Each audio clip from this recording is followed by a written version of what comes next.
The man known to history as King George VI of Britain was born as Albert Frederick Arthur George on the 14th of December 1895 at York Cottage on the Sandringham estate in Norfolk, England. His father was Prince George, Duke of York, a grandson of Queen Victoria who, at the time of Albert's birth, was nearing the end of her 6th decade on the throne of Britain. She was also the first Empress of India and ruled the vast British overseas empire on which it was said the sun never set. Until shortly before Albert's birth, Prince George had been out of the direct line of succession to the throne. Once Victoria died, George's father, Albert, Prince of Wales, would become king. But it had been assumed until the early 1890s that George's older brother, Albert Victor, as Victoria's eldest male heir, would ascend to the throne in due course. However, Albert Victor died prematurely in 1892, ensuring that the future George VI's father became second in line to the throne from 1892 onwards. Thus, Albert was born in 1895 into a household which would someday most likely constitute Britain's immediate royal family, with his father as king and his mother as queen consort. However, Albert was not his father's heir. An older brother, Edward, had been born in the summer of 1894, a year and a half before Albert, and Edward was third in line to the throne. Consequently, from the moment he was born in the winter of 1895, Albert was the fourth in line to the throne of Britain, though he would only succeed to that position should something ever happen to displace his older brother Edward. As we shall see, something did occur.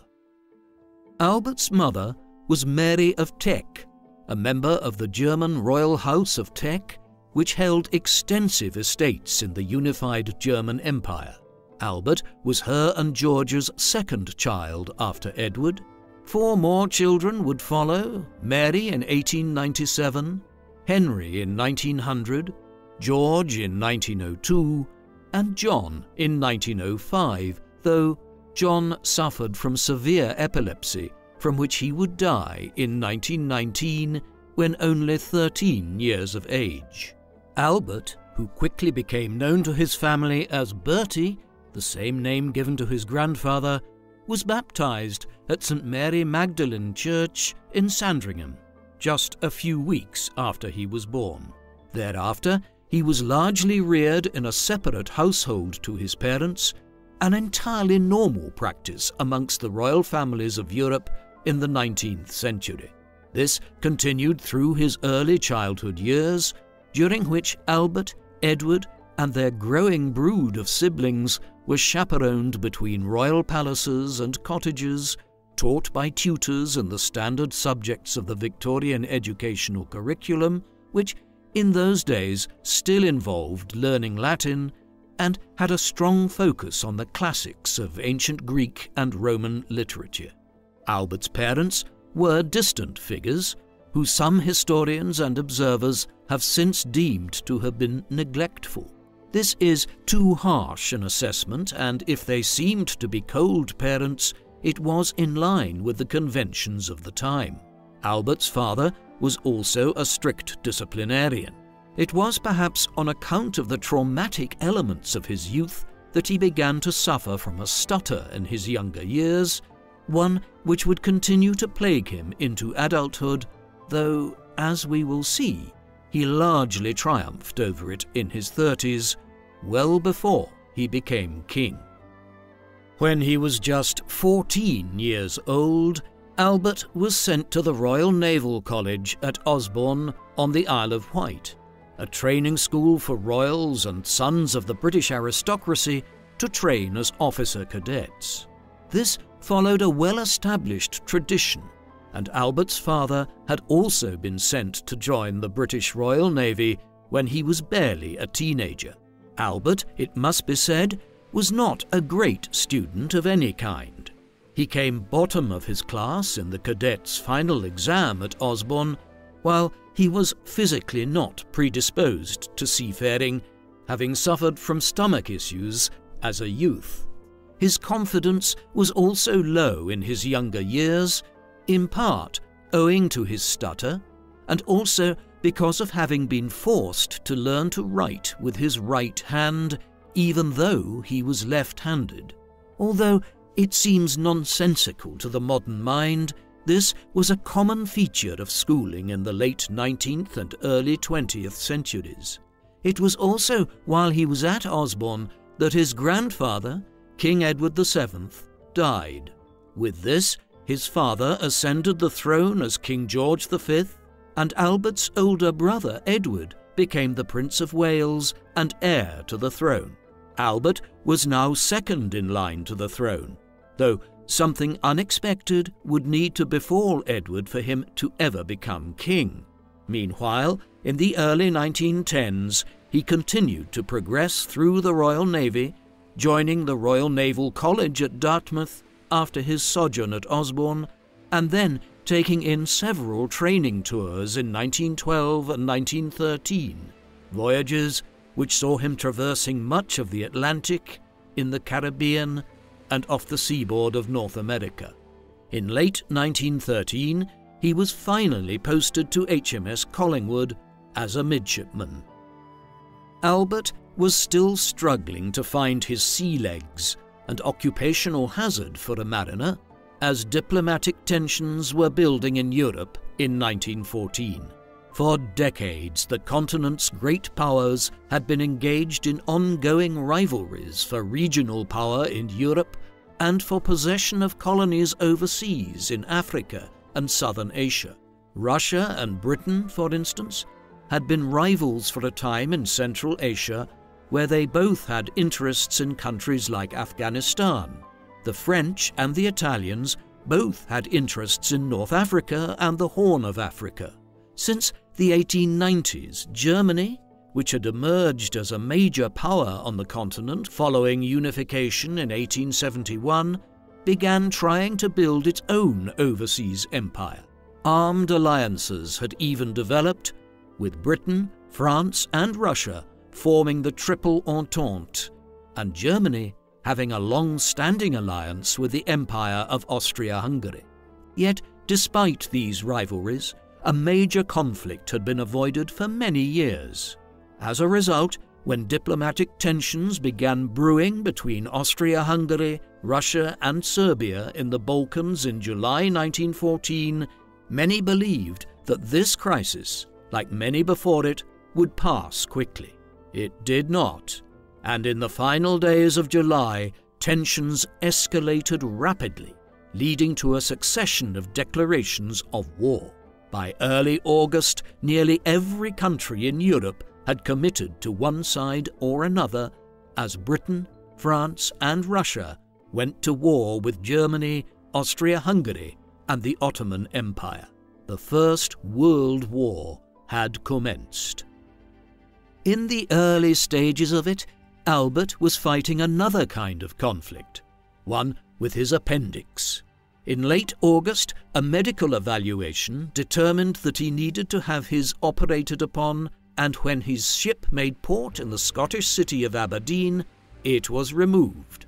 After a sufficient period of rest and convalescence, he returned to service on board the HMS Collingwood. The ship spent most of the war stationed in the North Sea, patrolling the vast waters between Britain north to Iceland and east towards Norway. While Britain was the preeminent naval power of the day and had been so for 2 centuries, the Germans had spent an enormous amount of money building a sizable navy in the 10 or so years leading up to the war. Accordingly, there was an expectation that major naval engagements would occur in the North Atlantic before long, but in the end, the war at sea was very limited by comparison with the carnage occurring in the trenches of the Western Front in France. Therefore, Albert spent much of late 1914, all of 1915, and into early 1916 on board the Collingwood, undertaking gunnery drills and patrols in the waters north of Scotland, but seeing little active engagement with the enemy. Albert was present for the largest naval clash between Britain and Germany during the war. The Battle of Jutland took place over the course of the 31st of May and the 1st of June 1916 in the waters off the coast of western Denmark and northwestern Germany, as both sides sought to score a tactical breakthrough at sea which might turn the course of the war. The British had the greater number of ships, with just over 150 vessels, 28 of them being the dreadnought battleships, the foremost military vessel of the day, supplemented by nearly 80 destroyer-class ships. The German armada was just under 100 ships, with just 16 dreadnoughts. Over 60% of its vessels were torpedo boats, and the German attack would rely on these scoring a number of hits before they ran out of torpedoes in order for the Germans to emerge out of the clash victorious. In the ensuing naval melee, Albert served as a junior officer aboard HMS Collingwood. He performed well during the battle and was mentioned as such in the dispatches, but the battle was a mixed affair overall. As the British and German fleets engaged with each other across a large stretch of sea, the Germans ultimately scored more hits, sinking 14 ships while only losing 11, while the British also lost a disproportionately higher number of destroyers and larger battleships, and over twice as many mariners. As such, the Germans statistically won the Battle of Jutland, but it was a Pyrrhic victory, one in which the Germans lost vital naval resources. In its aftermath, Berlin decided to prioritize submarine warfare, and there would be no second major naval clash of this kind again during the First World War. Albert would spend much of the war away from active service, in large part owing to renewed ill health. Early in 1917, he began suffering from a duodenal ulcer, and he would eventually have to have this operated on early that winter. When he returned to duty, it was as part of the burgeoning RAF, the Royal Air Force, which was formed on the 1st of April 1918 as the first independent air force operated by any nation anywhere in the world, a sign of how air warfare had become a central component of military conflict in the course of the war, where at its outset planes had been used almost exclusively for reconnaissance missions. As a result of this decision, Albert became the first member of the British royal family to hold a pilot's license, while in October 1918 he would fly over the English Channel after being posted to France. The newly created RAF only had a limited role to play in the war in the end, though. By the summer of 1918, the trajectory of the war was clear. The entry of the United States into the conflict on the side of Britain and France the previous year had brought an insurmountable amount of resources to bear against Germany, Austria-Hungary, and the Ottomans. In the end, before victory was won on the field of battle, political unrest across Central Europe brought about the collapse of the German and Austro-Hungarian empires, bringing the war to an end in November 1918. In the aftermath of the war, Bertie returned to land and civilian life. He began studying at Cambridge University in the autumn of 1919. He was 23 years of age, commencing his time in college, but this was not unusual in the post-war years, when many freshman students were young men heading towards their mid-20s who had spent their late teens and early 20s in the trenches in France. He began attending Trinity College there alongside his brother, Prince Henry, who was 4 years his junior. Albert chose to study history primarily and was tutored by Reginald Lawrence, the editor of the Cambridge Modern History and an expert on both ecclesiastical history and the French Revolution, though the most substantial scholar to teach Albert at this time was Dennis Robertson, an economic historian and close colleague of John Maynard Keynes, the founder of the Keynesian economic theory. At Cambridge, Louis Greig, whom Albert had known since his days at Osborne a decade earlier, was employed as Bertie's equerry or royal assistant. They developed a keen friendship over their shared interest in tennis, and the pair would later play together at the championships at Wimbledon. Albert's time at Cambridge, though, was cut short after just 3 terms, as he was increasingly drawn into becoming a working royal in the early 1920s, spending much of his time from 1920 onwards visiting industrial factories and mines across England as the monarchy sought to establish closer ties to the working classes in Britain at a time when radical socialism was on the front foot across Europe.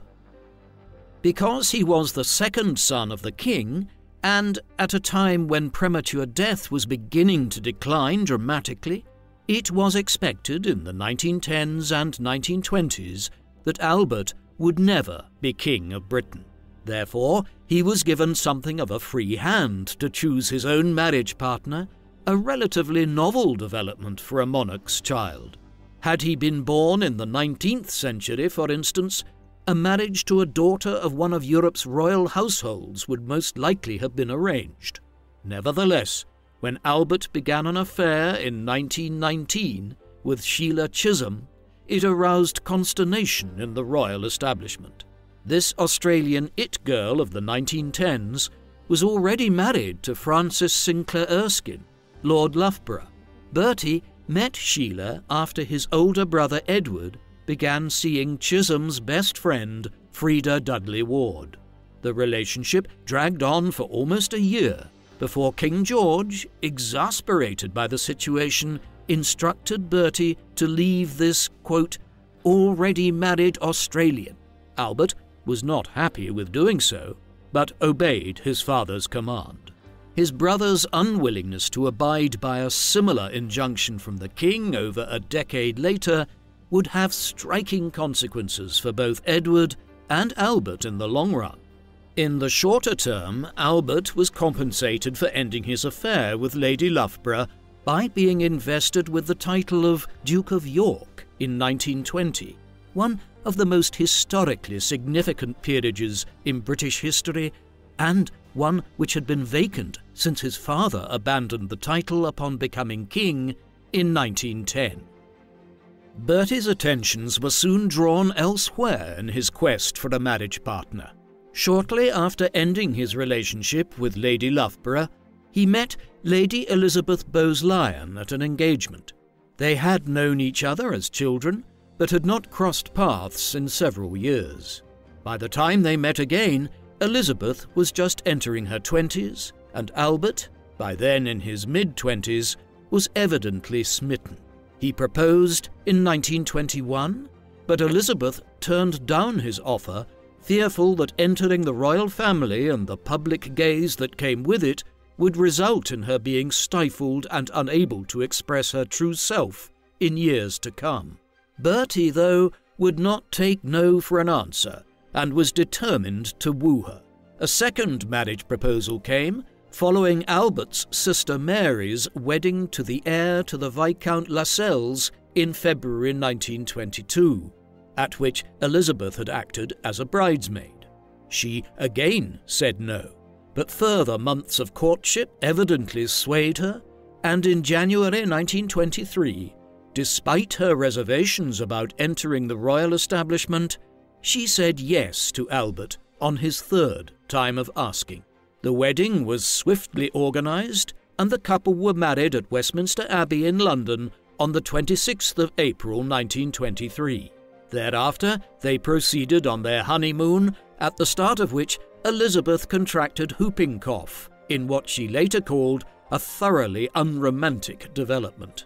Despite this inauspicious beginning, the marriage was to be a notably happy one by the standards of many royal unions, and Albert and Elizabeth had a genuine affection for one another. It was, in many ways, the first modern royal marriage in British history. While the honeymoon might have been interrupted by a bout of whooping cough, there was inevitably a longer diplomatic tour to be undertaken by the couple following their marriage. It was typical for newlywed senior royals at this time to tour the British Empire, so that in an age before television, the people of India, Canada, and many other parts of Britain's dominions could have an opportunity to see the new member of the royal family. This commenced with a visit to Northern Ireland in July 1924, no doubt in an effort to reassure the Unionist community there of Crown support for their continued presence within the United Kingdom following the establishment of the Irish Free State on the rest of the island during the early 1920s. A tour of Britain's colonies in Africa followed, taking in Kenya, Uganda and Sudan, as well as Aden in the south of the Arabian Peninsula, though the Duke and Duchess of York avoided Egypt, where the British Governor-General, Sir Lee Stack, had just been assassinated on the streets of Cairo in November 1924. They returned to England for a time thereafter in order for Elizabeth to give birth to their first child in 1926, a daughter named Elizabeth after her mother. She was the first of their two children, with another girl named Margaret following in 1930. As soon as Elizabeth was born in 1926 and her mother had recovered, the Duke and Duchess resumed their tour of Britain's overseas colonies. In 1927, they headed west across the Atlantic. They first visited Jamaica, where Albert notably played a doubles tennis match alongside Bertrand Clark, an all-round sporting figure who had competed internationally in golf, tennis and cricket.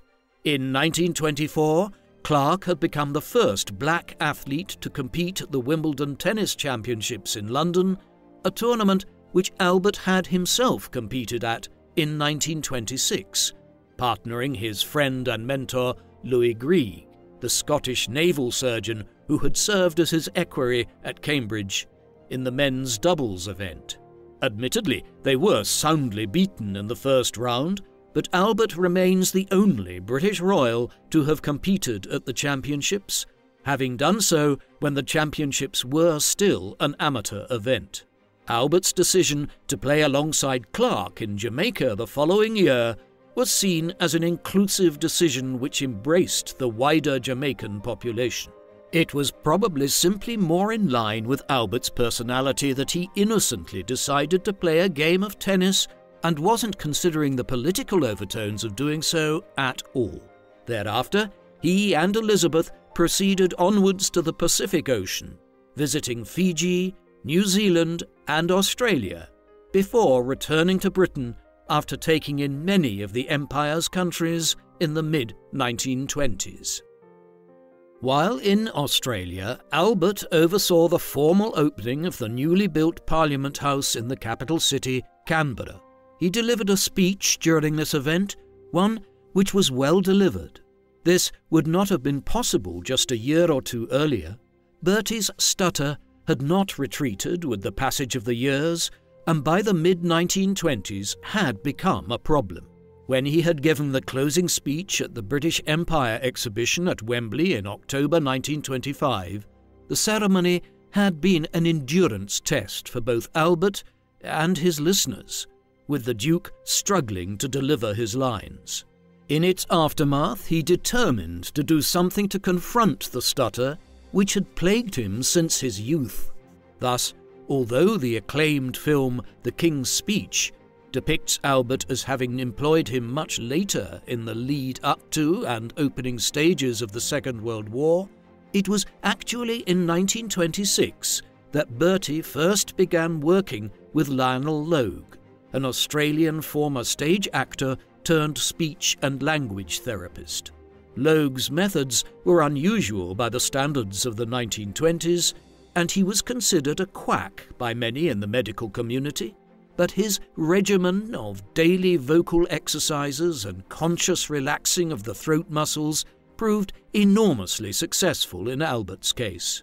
Already, when he had opened the Parliament House in Canberra in 1927, the Duke's speech was much improved, and his voice did not falter on that occasion.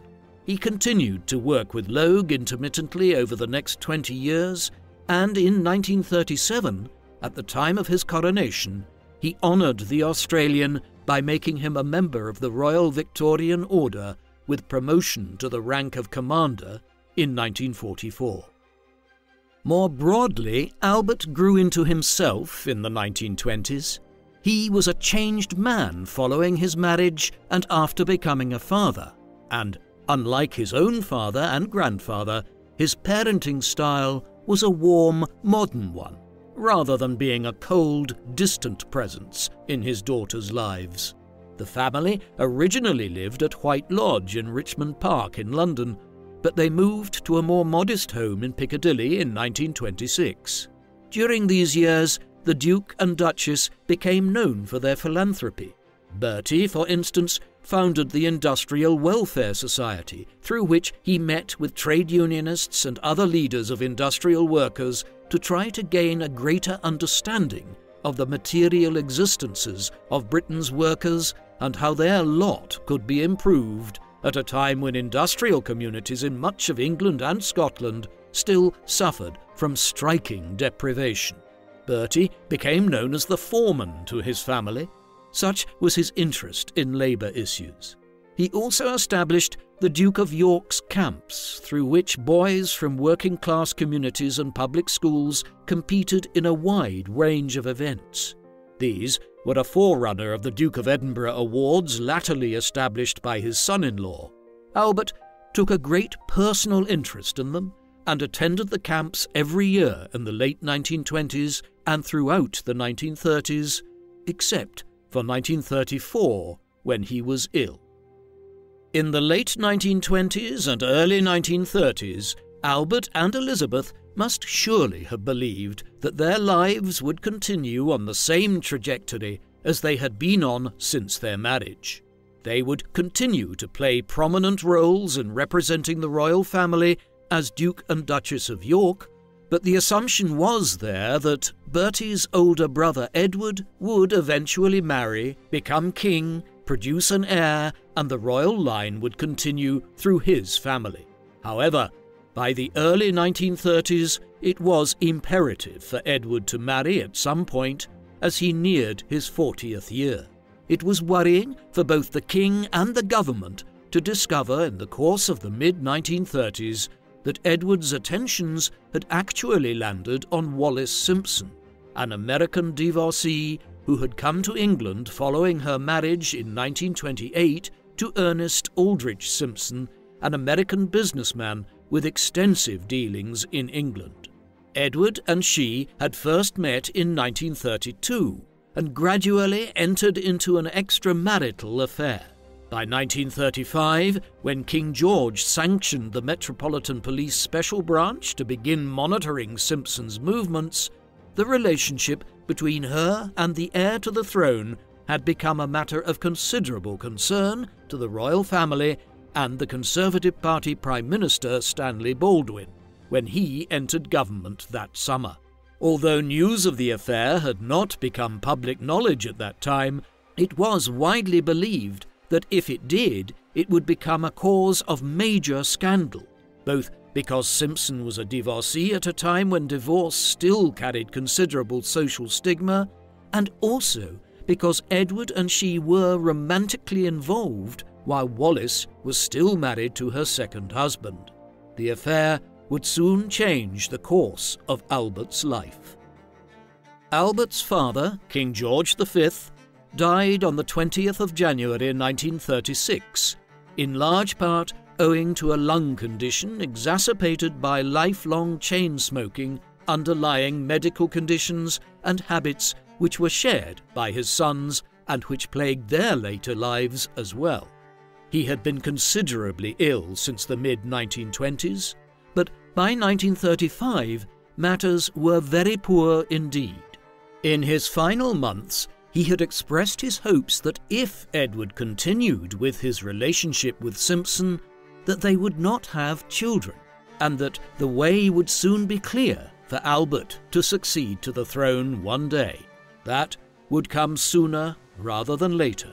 Although Edward immediately ascended to the throne as King Edward VIII following his father's death in January 1936, there were discussions taking place immediately within Baldwin's government about what course should be followed if Edward insisted on marrying Simpson.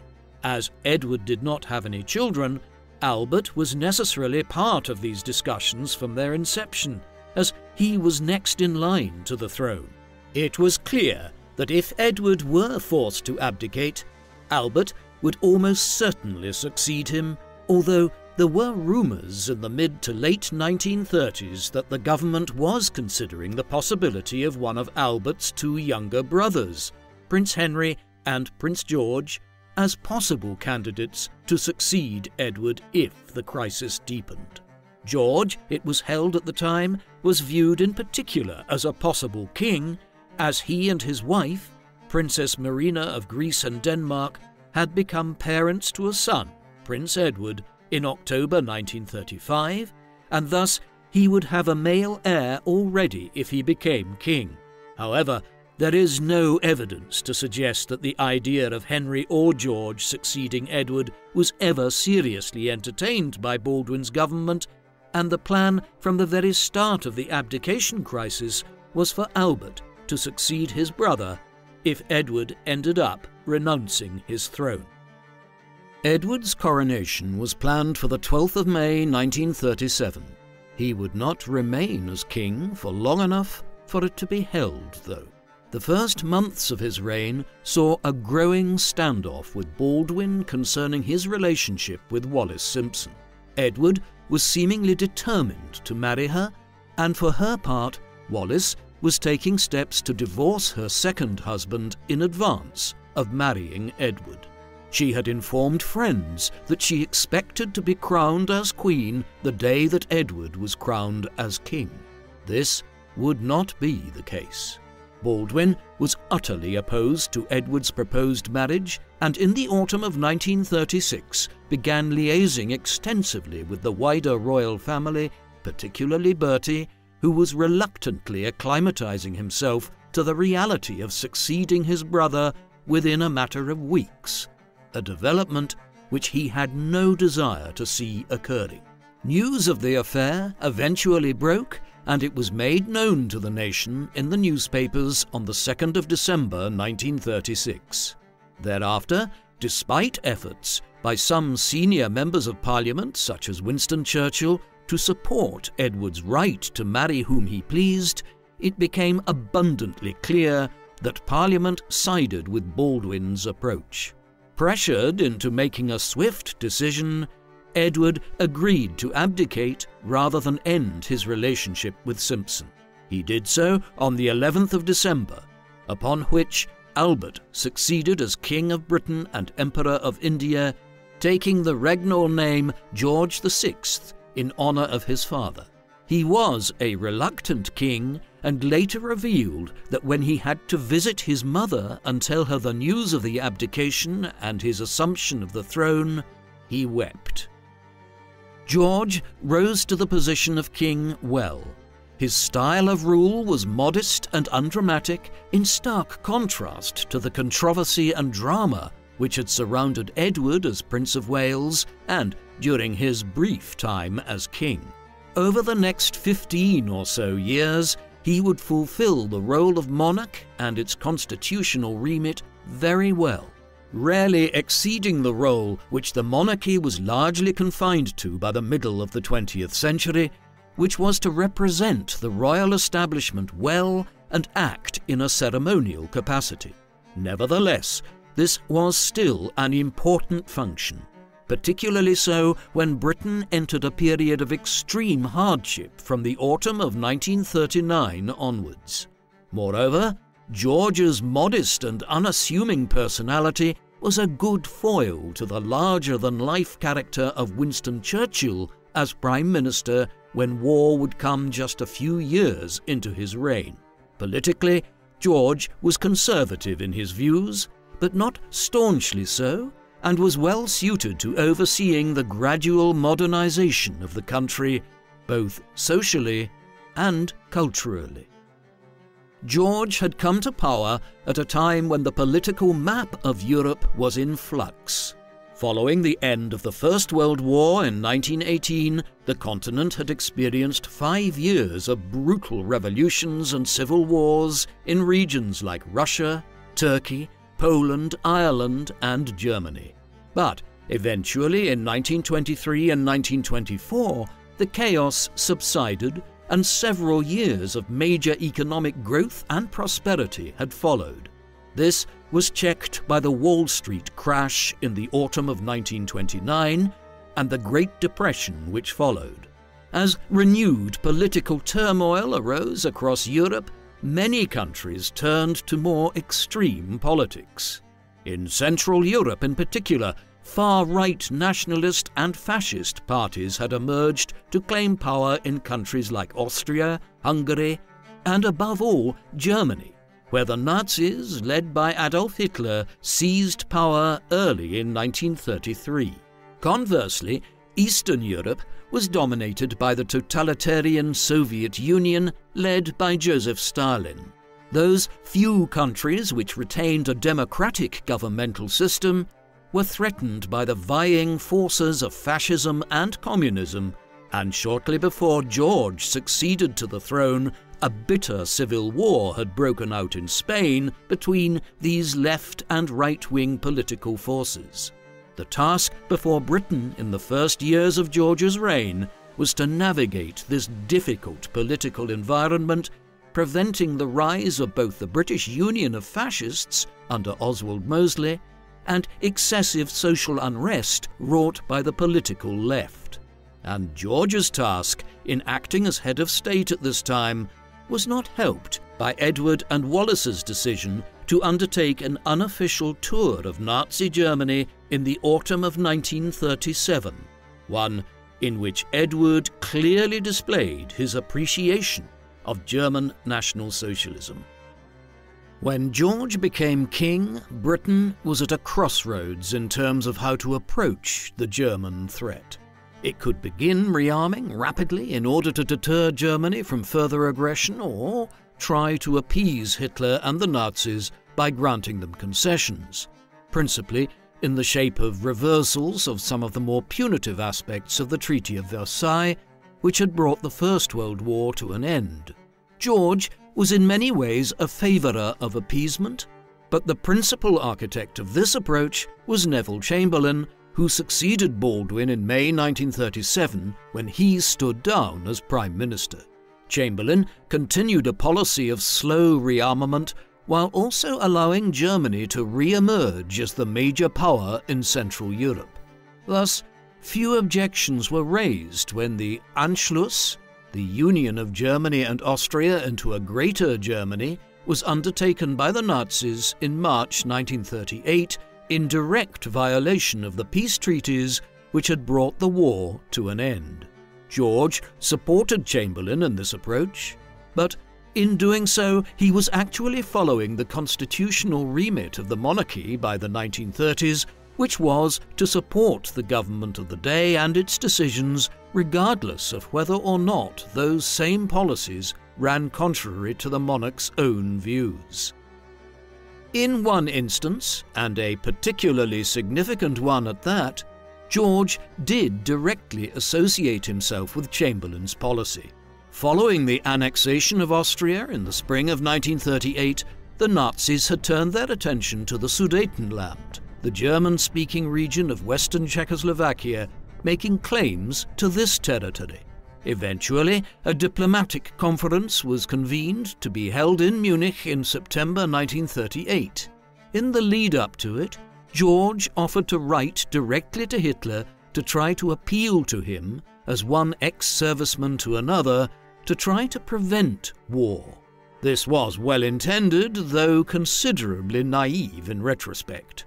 When Chamberlain reached an agreement with Hitler at Munich to allow Germany to annex the Sudetenland in return for a promise of no further aggressive actions or claims on its neighbour's territory, George sent him a message requesting him to visit Buckingham Palace immediately on his return to England so that the king could express his immense congratulations on what he perceived to be a major diplomatic victory.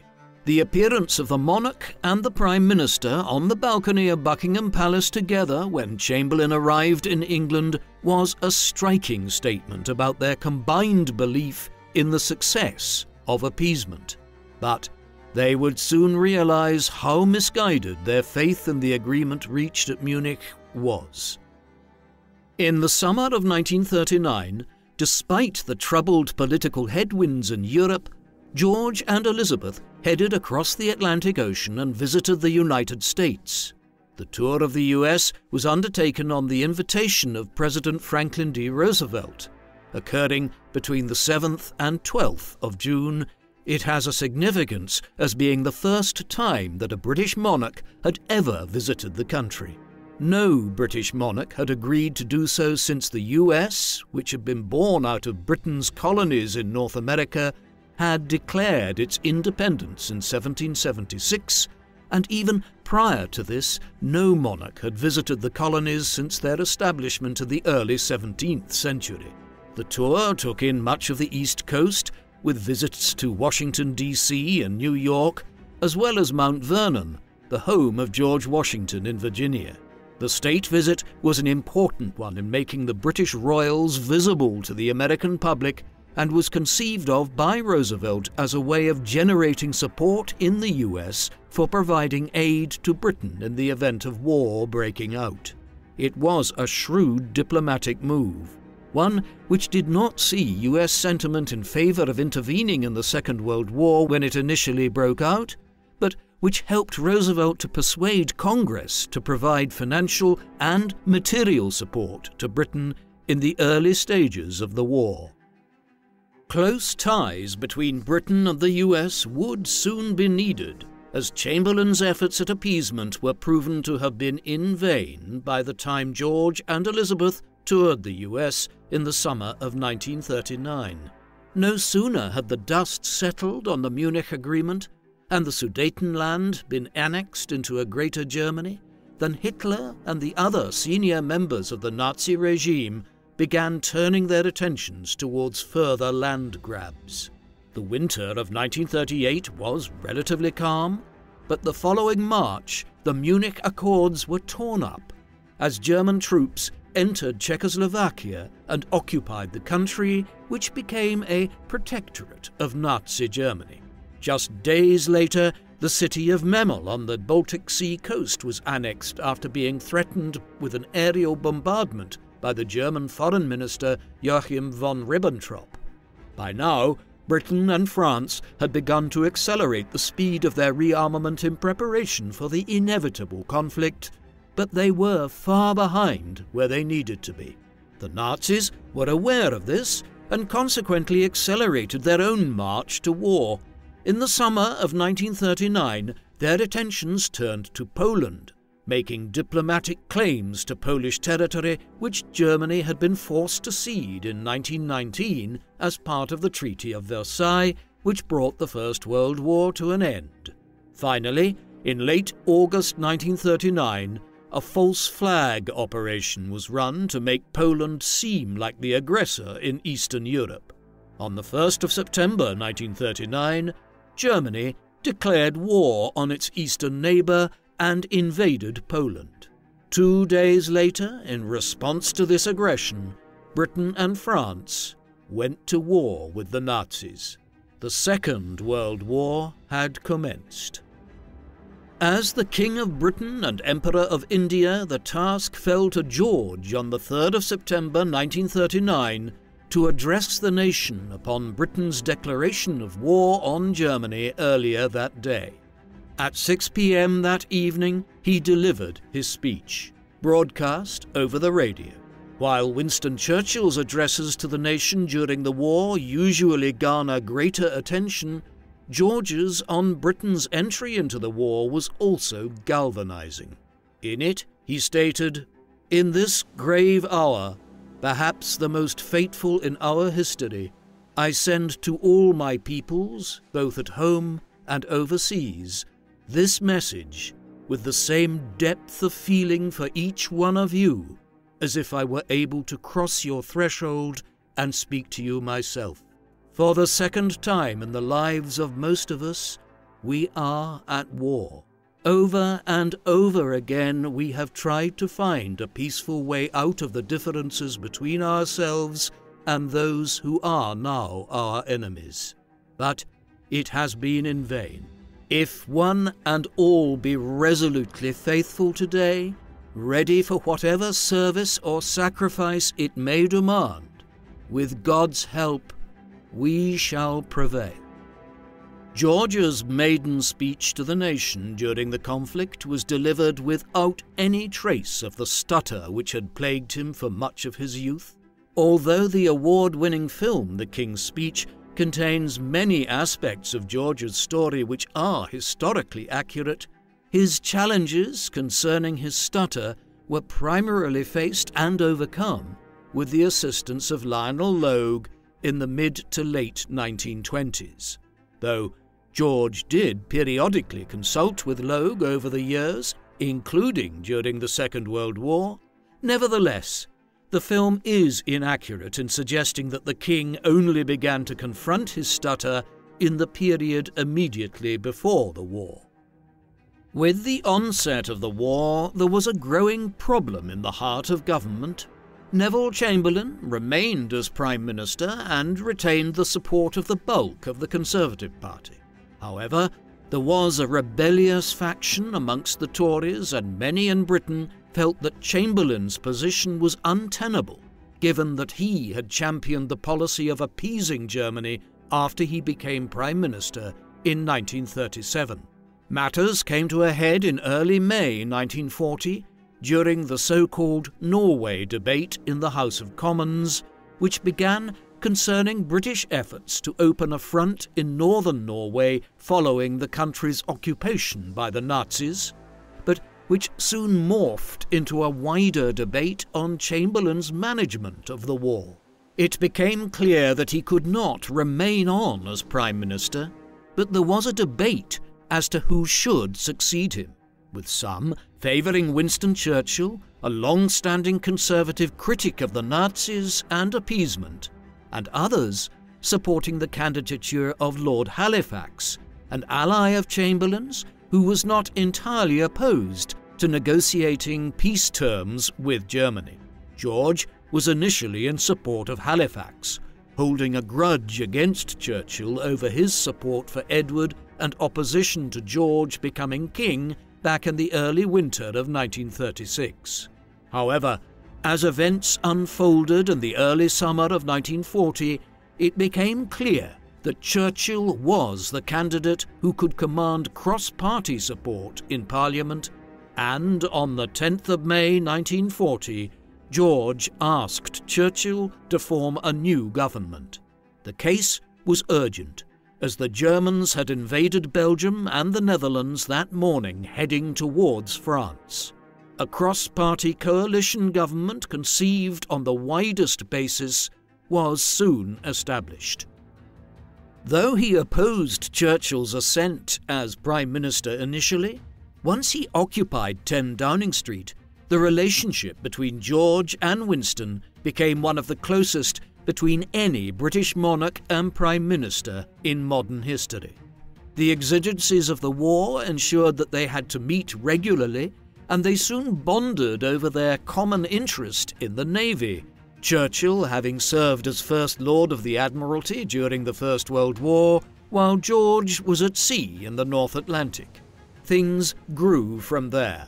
By the late autumn of 1940, their formal meetings had been replaced by informal lunches between King and Prime Minister every Tuesday, ones which would often last for several hours and in which Churchill related the actions of government while George explained what he felt the mood of the nation was based on his extensive meetings with the public, which were taking place on an almost daily basis.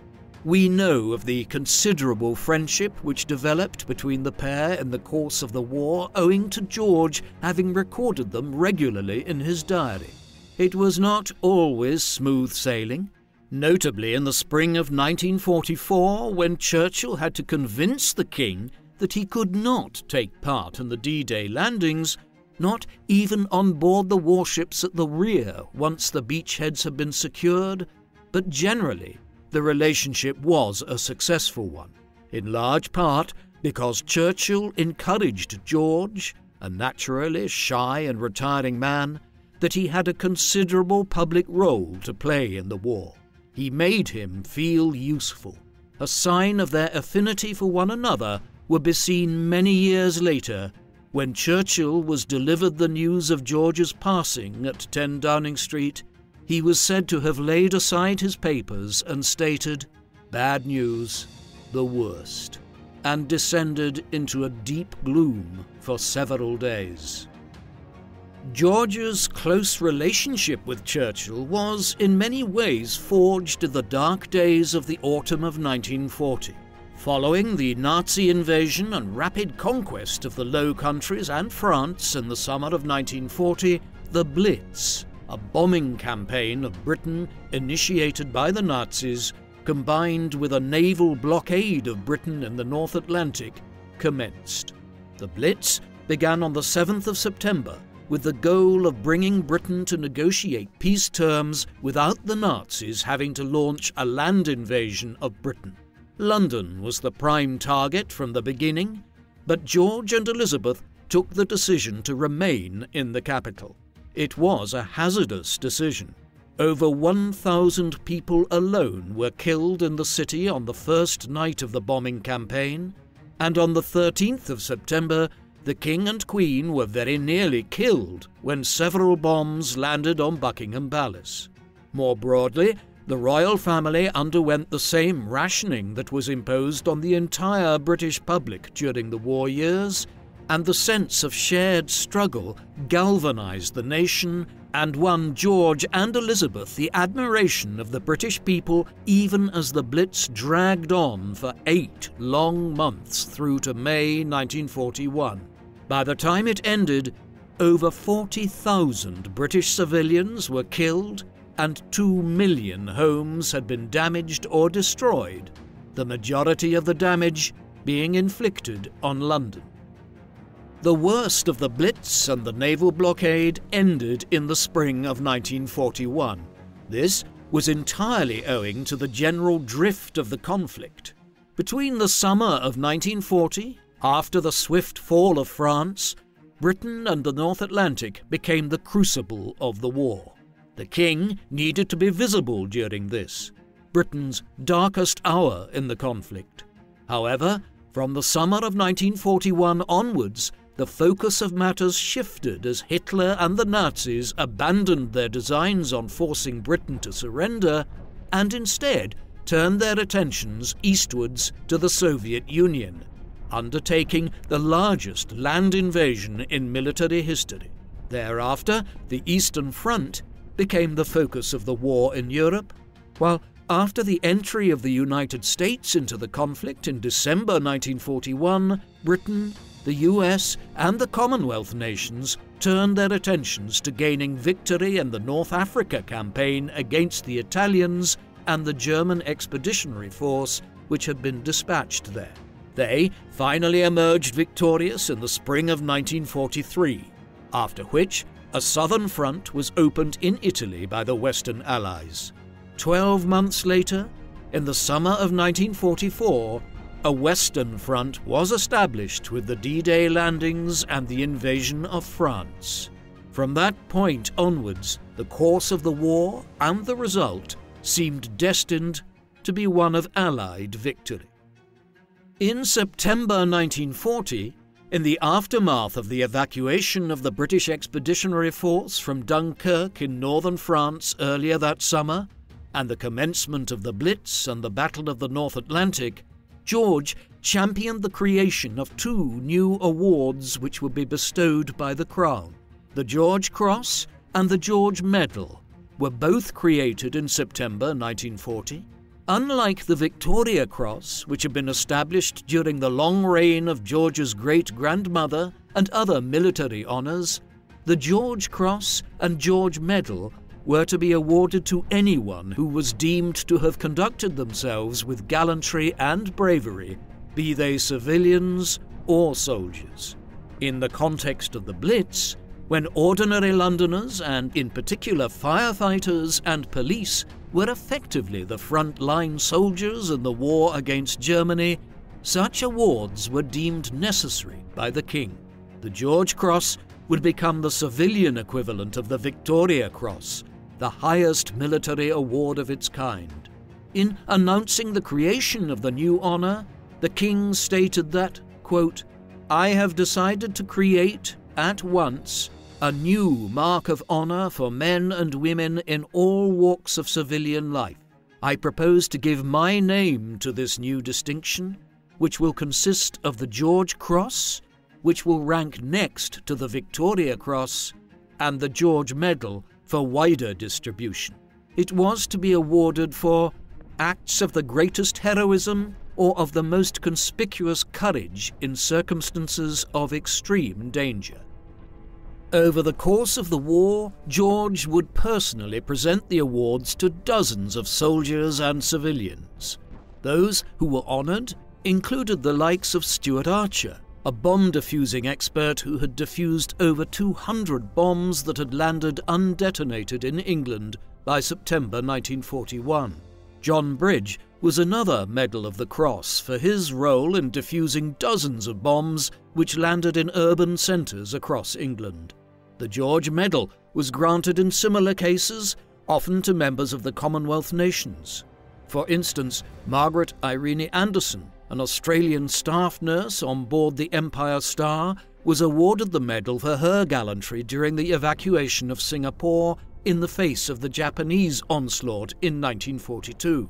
Back home, Charity Bick was awarded the George Medal by the King. She had lied about her age at just 14 in order to be accepted into the Air Raid Precautions Unit in 1939. During an air raid on West Bromwich by the Germans the following August, she delivered messages on her bicycle to a nearby RAF control room and helped her father put out an incendiary bomb that fell on the roof of a shop. In awarding these honours to individuals like Archer, Bridge, Anderson and Bick, George galvanised public sentiment to continue the struggle against Germany during the dark days of late 1940 and early 1941, when Britain stood largely alone against the Nazi threat. George and Elizabeth contributed to the war cause in other ways. From 1940 onwards, the King and the Queen Consort were regular visitors to hospitals and various fronts in England and further afield. From the summer of 1940 onwards, they regularly visited sites of extensive bombing raids to console the victims' relatives and to meet the wounded.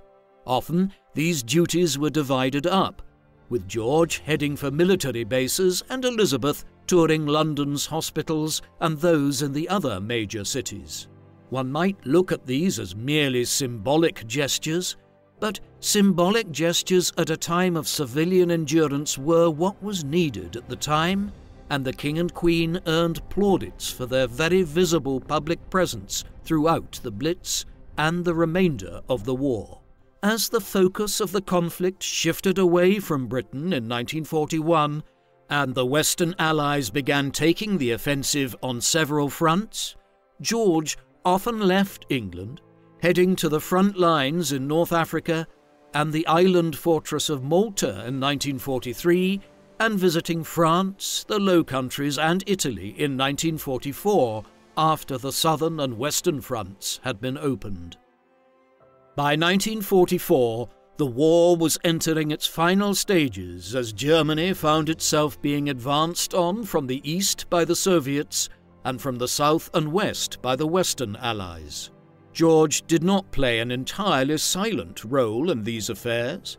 He made some contributions towards Allied strategy, notably in 1943 when he proposed that the Allies should forego opening a new front in France in favour of pushing resources into the southern front in Italy, a strategy which Churchill was considerably in favour of and sent along to the military chiefs of staff.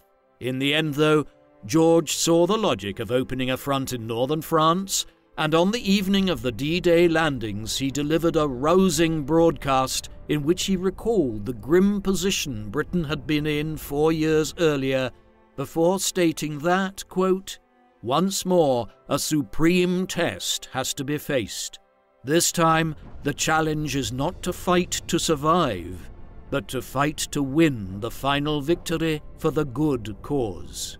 That eventual victory would take another 11 months to secure, but in the end, as Soviet troops closed on central Berlin and British, American, Canadian and other Allied soldiers fanned out across Germany, Hitler killed himself and the Nazis surrendered on the 8th of May 1945. That VE, or Victory in Europe Day, George and the rest of the royal family appeared on the balconies of Buckingham Palace to celebrate, with the British public, the end of the near 6-year-long struggle. With victory in the war, George's role shifted from being Britain's war leader to overseeing the rapid dismantling of its empire. Promises had been made during the war to many interested parties concerning increased autonomy as the reward for helping Britain in its struggle against Nazi Germany and the Empire of Japan. In particular, the Cripps mission of 1942 to India had promised the Indian National Congress leaders such as Mahatma Gandhi that India would be allowed to hold elections and have greater self-determination in the aftermath of the conflict if it committed fully to aiding Britain in its hour of need. Now the debt fell due. In 1947, India was granted its independence and the British Raj was divided up, so that the Muslim majority areas in the northwest and northeast became the new state of Pakistan, though the province of East Bengal would later become the independent nation of Bangladesh. George briefly remained as Emperor of India even after independence, but the title was abolished entirely in 1948, though India and Pakistan would remain as members of the British Commonwealth.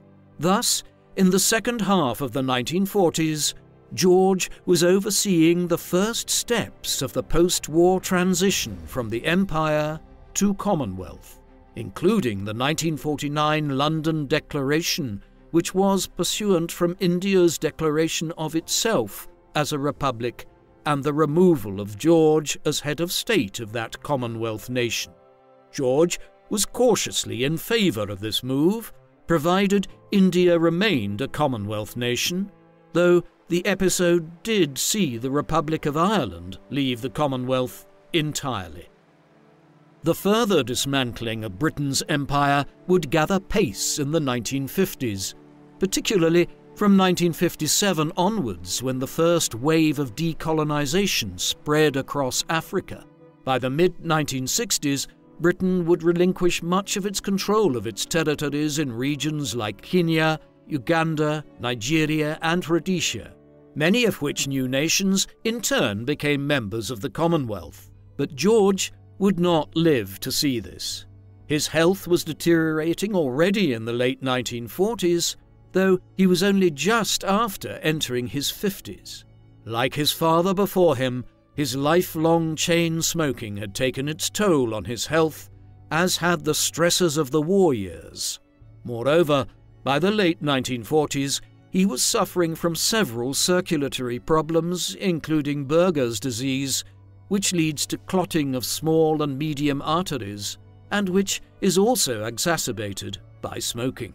By 1949, matters were serious, and a planned tour of some of the Commonwealth nations had to be cancelled, while for a time it was feared that George would have to have one of his legs amputated.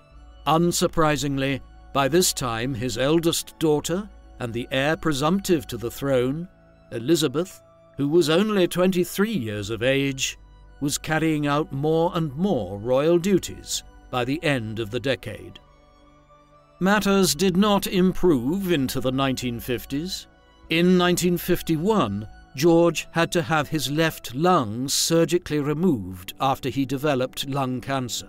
He was limited in his physical movements from that point onwards, although the king attempted to remain active, insisting on accompanying his daughter and her husband Prince Philip to London Airport on the 31st of January 1952, when they left for a tour of much of the empire.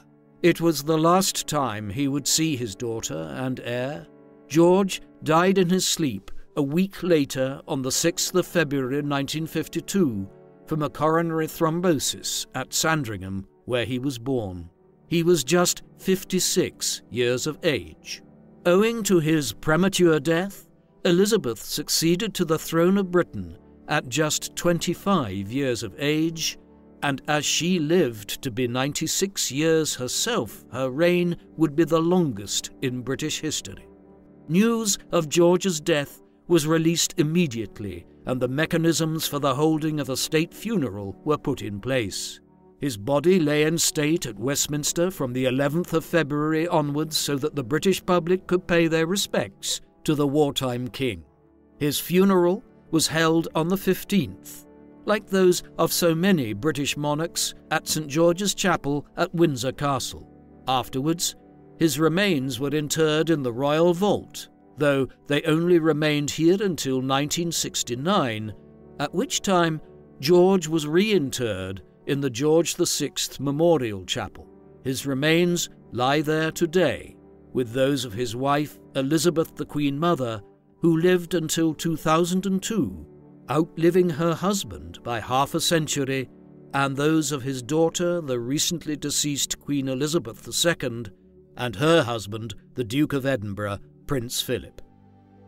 George VI led Britain through one of the most consequential periods in world history, and arguably the most significant in Britain's long imperial story. For much of 1940 and 1941, the country was the only major power standing against Nazi Germany and the fascist threat. In that dark moment, the country needed leadership. It is generally understood to have come from Winston Churchill, but there was also George and Elizabeth as his queen consort, who acted as figureheads in the struggle against the Blitz and the blockade of Britain by Germany. He rose extremely well to that occasion. Moreover, it came from a man who was never supposed to become king. His older brother's love life, and to a certain extent his difficult personality, having combined to ensure that his reign was a short one, and Edward had to abdicate in favour of George in December 1936. When he did become King of Britain, George cannot be said to have been a philosopher king or a particularly forceful personality, but he offered a steady hand and humility at the helm of state which was fitting for the time period in which he became monarch. Overcoming his own personal limitations, he won the respect of the British people throughout the war, developed a close relationship with Churchill, and managed the transition from empire to Commonwealth well in the aftermath of the conflict. Tragically, his physical decline ensured that his reign was cut short, and that his last years were spent in considerable pain. He should be remembered as a modest and humble, but effective king. What do you think of King George VI? Was it a good thing that he became King of England and that Edward abdicated the throne in 1936? Please let us know in the comment section. And in the meantime, thank you very much for watching.